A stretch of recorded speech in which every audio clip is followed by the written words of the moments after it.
Reunimo-nos no centro espírita tanto para planejar essa ajuda que nos foi pedida pelo Sr. João e reforçada por Regina, como para organizar outras tarefas. Você não pode entrar. Escutamos Maria, uma trabalhadora do posto de socorro, que estava, naquele momento, na recepção. Fomos rápidos para lá e surpreendemo-nos por ver Felipe que, afastado do corpo físico, com este adormecido, foi atrás do seu obsessor, nos fazendo entender o que a sogra desencarnada de João havia nos dito. Não se sabe quem é o obsessor e quem é o obsediado. Estava furioso, pegou no braço de Maria e o estava apertando. Essa trabalhadora tem como se defender sozinha, mas ela primeiro tentou, como sempre quando isso ocorre, acalmá-lo, conversar, e se não consegue, então pede por auxílio. Maria ia argumentar com ele quando chegamos. Felipe, ao nos ver, largou o braço dela e falou autoritário. Eu o quero, ouviram? Ninguém tem o direito de tirá-lo de perto de mim. Por que não? José o indagou. Ele é meu, pertence-me, tenho de vigiá-lo. Eulália aproximou-se e mentalmente nos informou. O Zero está inquieto, dorme, mas está se debatendo. Senhor, Urbano ia falar, mas Felipe o interrompeu. Senhor coisa nenhuma, sou um menino, não quero conversa. Quero-o. E se não o dermos? Urbano perguntou. Vou levá-lo, com certeza ele não quer ficar aqui. Venha se sentar nessa cadeira, convidou Eulália. Pegou na mão dele e o fez sentar numa poltrona. Vimos o que Felipe pensava. Ele queria o Zero para lhe dar uns murros, tapas e para trocar ofensas. Entendemos que Felipe gostava dessas disputas, dessas brigas. Fomos, pelo passe, tirando energias ruins dele, doando positivas e tentamos fazê-lo aceitar as energias benéficas. José falou com ele amorosamente. Felipe, você está tendo uma grande oportunidade estando encarnado. Aproveite. Deixe esses espíritos. Não queira mais brigar. Seja amoroso com sua família. Repetiu por umas 5 vezes falando a mesma coisa de forma diferente. Seu espírito ficou sonolento. Eulália e Urbano o pegaram e o levaram a seu corpo físico, que estava adormecido. Estava mais calmo. O melhor é deixá-lo um longe do outro, concluiu. Como Felipe, encarnado, o achou aqui? Clara estava curiosa. Com certeza os dois têm elos. Assim que afastamos Zero, Felipe sentiu sua falta. Quando seu corpo físico adormeceu, ele, não vendo Zero, enfureceu-se. Depois pensou nele e veio aqui atraído. Se pudesse, Felipe o levaria de volta, não é? Clara estava admirada. Sim, o levaria, respondi. Fomos, Clara e eu, ao cômodo em que Zero estava. Ele dormia agitadíssimo. Foi fácil ver o que o agitava. Zero pensava na sua vida, o porquê de odiar Felipe. Conheceram-se no umbral. Por anos Zero o serviu como empregado fiel, e uma vez em que não dera conta da tarefa, foi castigado e levado preso a uma furna, um buraco horrível, e lá ficou esquecido. Quando um outro grupo umbralino o soltou, teve de servi-los por anos, e ao ser liberado, voltou à cidade do umbral e não o encontrou lá. Procurou e o achou encarnado. Planejou se vingar, encontrou resistência, mas sabia bem o que queria fazer. Aproveitaria-se da fragilidade que ele tinha por sexo. Tinha Zero certeza de que ia conseguir fazê-lo atacar alguém, talvez até matar. Aí ele iria para um hospital judiciário e então não precisaria mais se esforçar para maltratá-lo. A mãe dele estava sendo empecilho, mas ela estava doente e logo desencarnaria. Aí sim ele conseguiria castigá-lo como queria. Era para Zero, no momento, a única maneira de fazê-lo sofrer. Seu desafeto iria estuprar alguém e ser preso como o fez ficar. Clara e eu lhe demos um passe e Zero acalmou-se um pouco. Saímos do cômodo. Antônio Carlos, Clara quis saber. Zero iria conseguir executar o que planejou? Não tenho como saber e responder. Clara, todos nós temos nossas deficiências, fraquezas, arestas a serem cortadas. Normalmente, obsessores analisam aquele que quer se vingar ou o conhecem bastante e assim planejam o que querem fazer. Há pouco tempo, vi um obsessor incentivar o filho de seu desafeto a se drogar. Com certeza esse filho tinha a tendência, porque, se não tivesse, ele não conseguiria. Sabia o obsessor que seu desafeto iria sofrer com o filho drogado. Vi também, infelizmente, um outro obsessor fazer o filho daquele que odiava se suicidar. Aproveitou que estava o garoto sofrendo e o motivou a se matar. Isso ocorreu. O obsessor depois se desesperou, tornou-se assassino, errou. O seu desafeto sofreu muito, e isso não lhe deu alegria. O que aconteceu com o jovem suicida? Clara quis saber. Ele fez o ato sem pensar, sem planejar, sem ao menos querer, ou fez no impulso, dominado pelo desencarnado. Foi socorrido, porém sofreu porque não queria ter desencarnado. Se esse jovem não pensasse em se suicidar, se não tivesse tendências para esse ato errôneo, não o faria, não se suicidaria.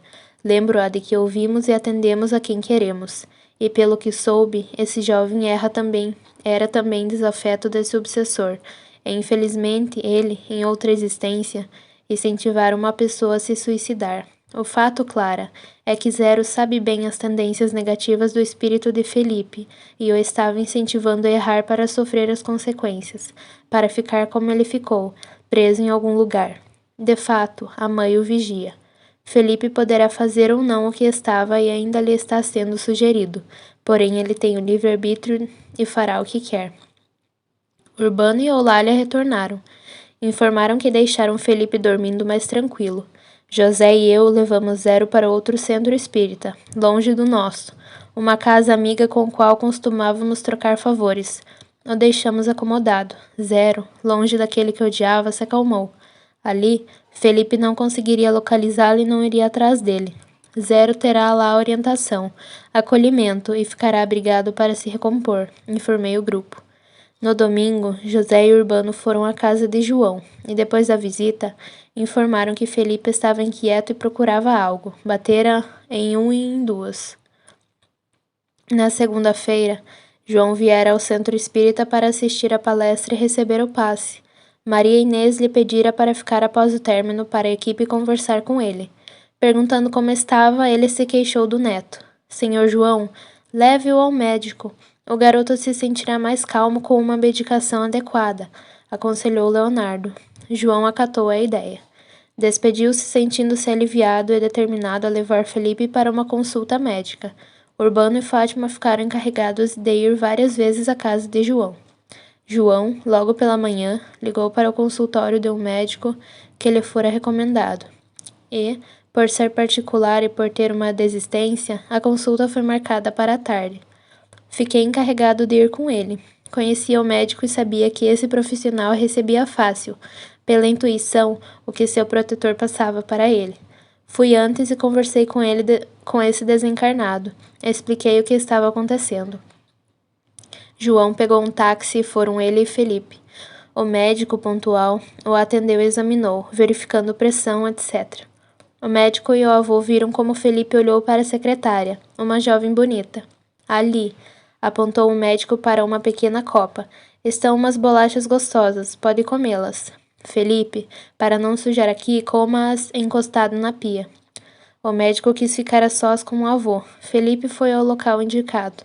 No consultório desse médico estava uma sala, onde estava, ao lado direito, um banheiro, ao lado da porta de entrada a copa, e depois outra sala para exames.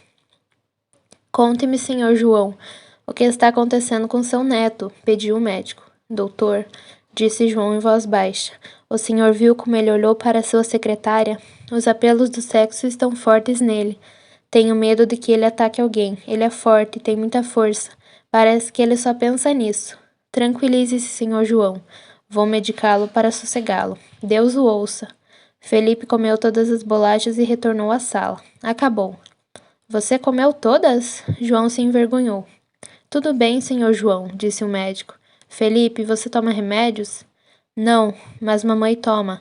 Ela não me deixa tomar. Fala que os remédios são dela, respondeu Felipe. Conte para mim, Felipe, o que você está sentindo? Falta dele. De quem? O médico quis saber. Felipe se agitou, mexeu com a cabeça, torceu as mãos.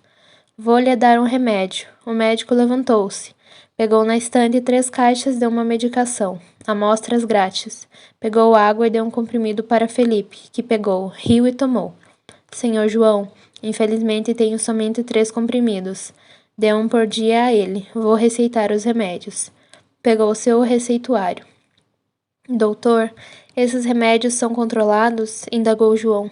Um deles é. Estou receitando um medicamento para ele dormir melhor, sem tanta agitação, para que não grite dormindo, não se debata. O outro não é controlado. O senhor não me faria um grande favor? João perguntou e não esperou pela resposta. Disse o que queria. Faça umas 3 receitas e com mais caixas.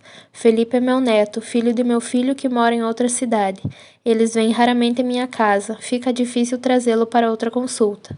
No momento, meu filho não dispõe de dinheiro para comprar remédios. Quero eu comprá-los e dar para eles levarem. Meu filho e a família irão embora depois de amanhã. O médico não fazia isso, porém seu protetor e eu insistimos. Então ele concordou e fez 3 receitas do remédio controlado. Coloque doutor, por favor, com a data de hoje. Comprarei em farmácias diferentes. Novamente intuído por nós, o médico atendeu e explicou para João como tomar as medicações. A consulta terminou e os dois pegaram outro táxi. O avô temia ir de ônibus e não conseguir controlar o jovem. Voltaram para casa.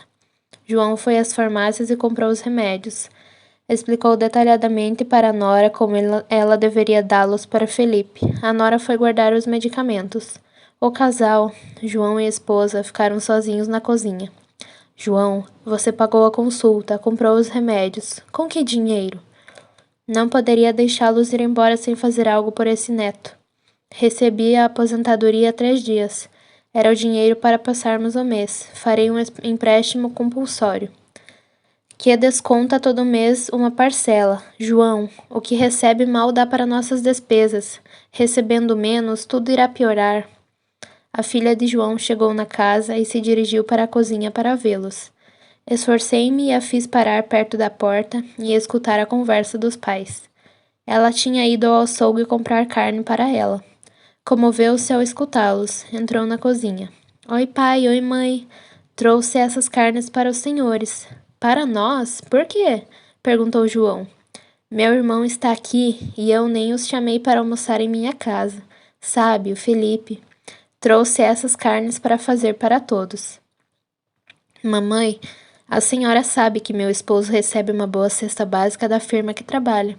Ontem um colega dele, que a esposa foi trabalhar no exterior, disse não precisar mais da cesta e deu para meu marido. Vou trazê-la para os senhores, tudo bem? Tudo. A esposa de João ficou contente. A filha foi conversar com a cunhada. João abriu o pacote de carne. Está vendo? A gente dá, a gente recebe. Deus nos ajuda. A filha mentira. Sabendo que os pais nunca quiseram a ajuda dos filhos porque não queriam sobrecarregá-los, inventou a história da cesta. Ela iria comprar tudo o que achava que os pais necessitariam e traria para eles. Aquela noite, com o remédio, Felipe dormiu melhor. O filho de João foi embora com a família, e os 2 obsessores os acompanharam. Eulália, por vários dias seguidos, foi à residência deles e trazia um e duas ao centro espírita. Fez isso em dias de palestras.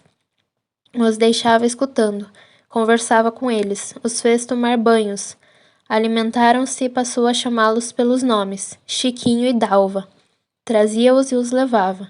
Felipe, com os remédios, ficou mais comportado e com sono mais tranquilo. Parou de procurar o Zero, mas se encontrava com outros 2. Os agredia, e os obsessores começaram a perder o interesse por ele. Eulália e Fátima, por muitas vezes, afastavam Felipe do corpo físico adormecido e conversavam com ele, aconselhavam-no e lhe davam passes. O jovem não era muito receptivo, a maior parte das vezes escutava-as sem interesse. Numa das visitas ao centro espírita, Dalva pediu chorando para ficar. Eulália a abraçou com carinho e ela ficou. Chiquinho voltou, mas, na vez seguinte em que foi, pediu abrigo. Resolveram perdoar e cuidar deles para depois ajudar a outros. João conversou por telefone com o filho e depois com a nora, que lhe deu a notícia. Senhor João, graças a Deus, Nós fomos aí e o Senhor pediu ajuda para nós. Levou Felipe ao médico e ele está sossegado. João então retornou ao centro espírita. Acomodou-se para assistir à palestra e mentalmente, com fervor, agradeceu a Regina.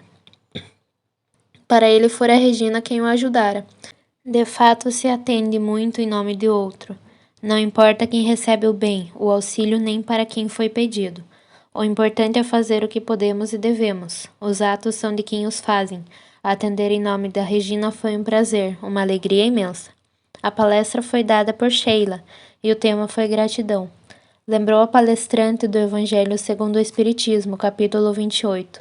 Coletânea de preces espíritas, item 28. Ação de graças por um favor obtido.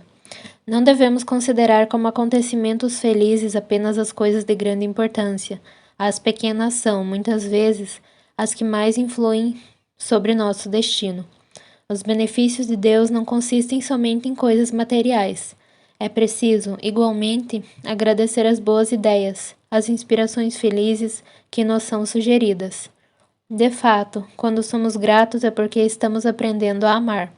João escutou a palestra de Sheila com atenção e pensou: ainda bem que agradeci a Regina. Vou agora agradecer aos trabalhadores da casa que me trataram tão bem.